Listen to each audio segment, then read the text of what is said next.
It was a very weird blend of being very mad because I couldn't imagine that he could have been the source, but at the same time I was just so relieved that we had finally, after months and months and months of looking for it, found how I was contaminated. It's not something that as athletes we really think about, because usually you think about whatever you can come into contact with. You think of what you eat, whatever meds you need to take for either a cold or something like that, and there's places where you can check if whatever you're thinking is safe or not. So I always check, I'm always super careful about everything I put.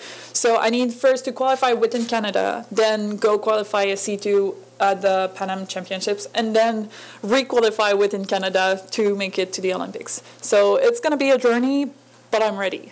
The fact that we were able to find the ligandrol in Laurence's ex-boyfriend's hair and in the product that he was taking, it's not just a coincidence. We don't think that there were two independent sources that could have resulted, one that could have resulted in Laurence's adverse analytical finding, and one that could have caused her boyfriend's positive result through a hair analysis. So to bring forward an explanation as opposed to an excuse was critically important for us, because, with my experience in this subject area, I know that in the short term you might be able to, in first instance, get a favorable decision for the athlete on something that's less solid, but that in the long term, because there are parties that have a right to appeal, you end up finding yourself having that decision overturned in the long run. And so for us, it was important that when we put it together, that we build a file and an explanation, a defense that was solid, and that's exactly what we did. In all of this, Laurence was unlucky.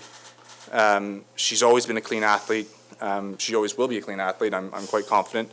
But it was really a question of being very unlucky, coming into contact with something at such a low level.